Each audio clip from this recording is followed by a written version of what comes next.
もし言い寄ってきたその美女があなたから全て奪うつもりだったら、遡ること14年前の2009年7月、台湾南東県。大丈夫、きっとすぐに良くなるわ。病院のベッドに横たわる夫を心配そうに見つめているのはリン・ユール27歳。ありがとう、すまないね。夫のリュウ・ユーハンは息も絶え絶えにそう答えると、ゆっくりと目を閉じて眠りにつきます。リンは近所でも評判になるほどの美人妻で、対する夫のリュウは台湾代表にも選ばれたプロバドミントンプレーヤー。絵に描いたような理想の夫婦だった2人は、つい最近までは誰もが羨む幸せな結婚生活を送っていました。しかし結婚から数年が経った今、夫のリュウは生死をさまよっている状態。連日付きっきりで見守っていた妻リンの表情も暗く沈んでいました。そんなある日、では私はこれで、そう言って点滴の交換を終えた看護師が病室を後にしたその時でした。夫と二人きりになったリンは何か思い立ったかのように立ち上がると、点滴に毒を盛ったんです。病魔に苦しむ夫に毒を盛ろうとする美人妻。幸せな結婚生活を送っていたはずの夫婦に一体何があったのか。リンを狂わせてしまったのは、欲望に身を任せた歯止めの効かない習慣だったんです。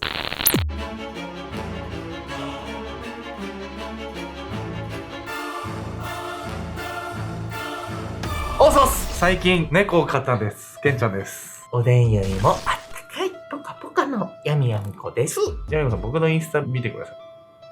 かわいい猫ちゃん。うちに来ない？絶対ダメです。本日ご紹介するのは台湾で最も美しい殺人鬼と呼ばれたリン・ユールについて。今日は何？綺麗な見た目に惑わされちゃった男性の被害者が続出したってこと？台湾で最も美しいだなんて言われるとね、見た目を利用した犯行のように思われるんですけど、実はこの事件で注目されたのは、そういったところではなくてですね、彼女の犯行動機だったんです。まずはね、どんな事件だったのか犯行シーンから見ていきたいと思います。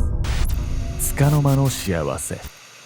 遡ること14年前の2009年6月、舞台は台湾南東県プーリーチン。あなたブラックでよかったわよね。そう言ってコーヒーが注がれたカップをテーブルに置いた女性はリン・ユール27歳。ありがとう、いただくよ。美しい妻と過ごす穏やかな休日。その幸せをかみしめるように、夫のリュウ・ユーハンは優しい眼差しで彼女に微笑みます。リンとリュウが結婚してから早6年。夫婦仲は新婚時代から変わらず、4歳になる息子も含め2人は温かな家庭を築いていました。ところが、夫リュウの手をすり抜け、突如として床に落下したコーヒーカップ。さっきまで落ち着いた様子でコーヒーをたしなんでいたリュウは打って変わって苦しそうに顔を歪ませています。あなたどうしたの？慌てて救急車を呼ぶ妻リン。その後緊急搬送された夫リュウの診断結果は急性胃腸炎。数日で退院できるものと思われていました。しかしなんとそこから1ヶ月経ってもリュウの容体は回復せず、病状は悪化の一途をたどっていくんです。リュウはさ、妻のリンが入れたコーヒーを飲んだ時に具合が悪くなったのよね。察しが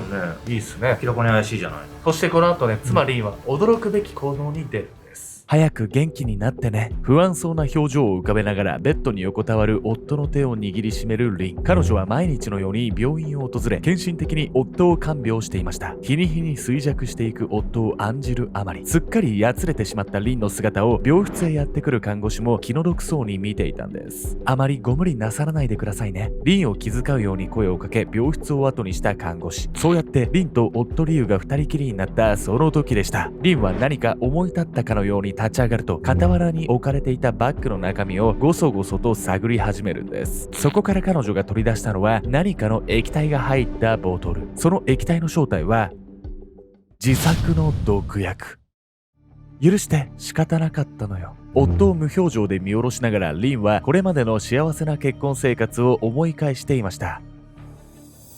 こちら新しく入荷したばかりのワインになっております。とっても飲みやすくておすすめですよ。ワインの瓶を片手に笑顔を振りまいているのは、今よりいくらか幼さを覗かせるリン。2000年、彼女は高校を卒業すると同時にワイン販売の仕事に就いていました。一本ください。僕も飲んでみようかな。美しい黒髪に大きく黒目がちな瞳が特徴的な整った顔立ち。ワインを勧めるリンの姿に男性客たちは次々と吸い寄せられていくんです。単純だな。この仕事は彼女にとってまさにに天職とも言えるものでした。リンは生まれ持った美しい容姿と抜群の接客能力で瞬く間に店でトップクラスの売り上げを誇るようになっていったんです。美人で仕事ができるでも菅のペキじゃない。別にね、見た目が全てじゃないにしても、接客業だと、やっぱり有利に働くようなことっていうのは、一要素としてはこうあったのかもしれないですよね。そして彼女はこの後ね、その美貌によって運命の相手をも手に入れてしまうんです。へえ、バドミントンの台湾代表なんてすごいですね。ホテルのバーで隣の席になった青年に目を輝かせながら話しかけるリン。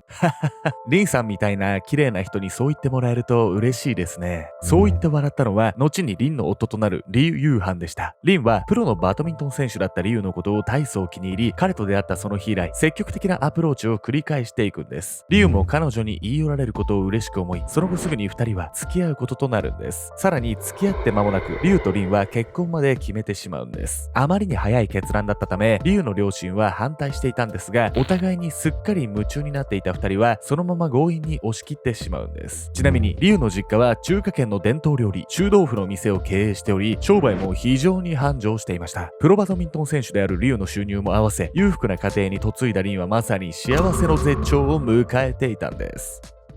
めちゃくちゃトントン拍子じゃないの。なんでリンは夫に毒を盛るなんてことしたわけ？普通はそう思うんですよね。実はリンとリュウの結婚生活、全然うまくいってなかったんです。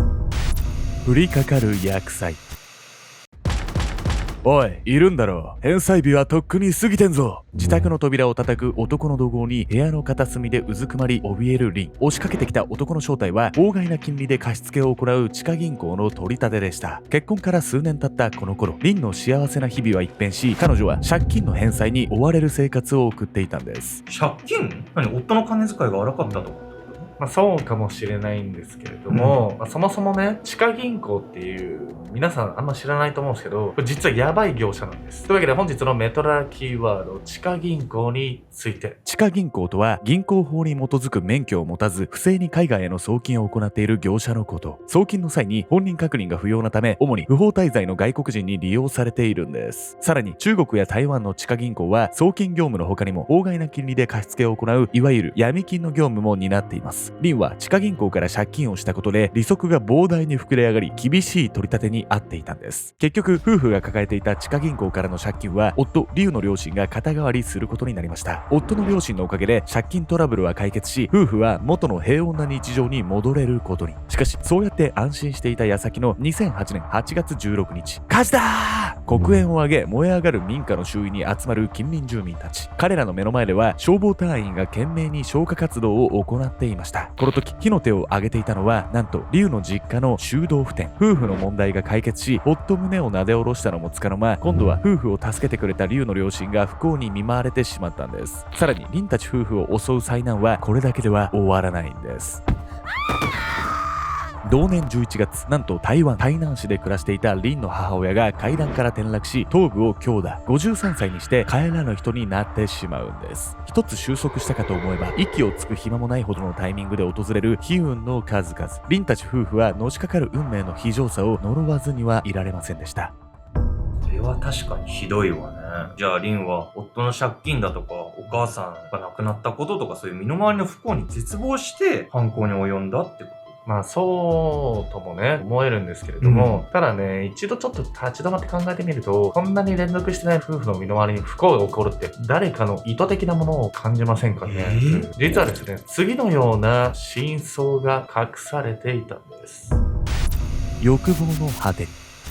リンの母親が亡くなった翌年の2009年5月、ごちそうさま、もういいわ。食事をほとんど残したまま箸を置いたのは、リンの夫、リュウの母親。お母さん、食欲がないみたいですが、大丈夫ですか？リンはそう言うと、義母の青白い顔を不安そうに覗き込むんです。義母はこの後入院するんですが、治療の甲斐もなく、みるみる衰弱。そのまま回復することもなく、あっけなく亡くなってしまうんです。そしてこの後、夫婦を苦しめていた不幸の連鎖は、ついに夫、リュウにも襲いかかることになるんです。2009年7月、夫リュウが体調を崩し搬送されたあの日から1ヶ月が経とうとしていた。それでは何かあったら呼んでください。そう言って看護師が出ていくのを確認すると、リンはおもむろに椅子から立ち上がる。あなた、やっと二人きりになれたわね。一言をそう口にすると、バッグから一本のボトルを取り出したリン。彼女はそのままベッドの傍らに置かれている点滴のスタンドへ歩み寄った。仕方ないのよ。悪く思わないで。ボトルに入った液体を点滴の中へ注ぎ終わったリンは力ない表情で夫を見下ろしていた。しかし彼女の瞳がたたえるその虚無感は、夫の命が失われていく悲しみからのものではないように思えた。夫の方のお母さんも同じような状況で亡くなってるのよね。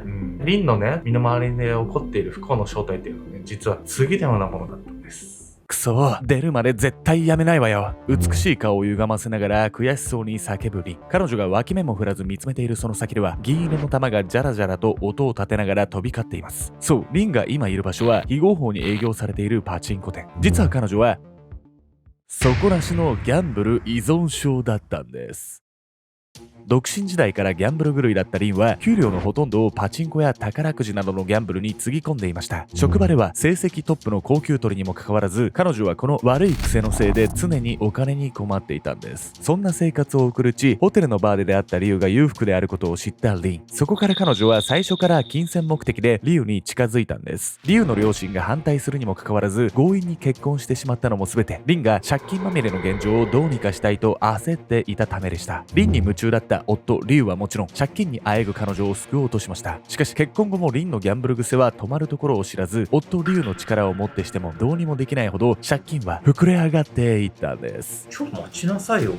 借金ってリンのせいだったの？実はそうなんですよね。リンのね、身の回りで起こった不幸っていうのは全部リンのね、ギャンブル癖が招いた結果だったんです。リンの借金はいつの間にか日本円にしておよそ9000万円にまで及んでいました。やばいやばいやばいやばい。このままじゃ私、本当に人生が終わっちゃう。夫やその両親を頼ったとしても手に負えないほどの額となった借金に追い詰められるリン。そうやって思い悩むうち、彼女はついにとんでもない思考にたどり着いてしまうんです。いいことを思いついたわ、みんな。保険をかけて殺しちゃえばいいんだ。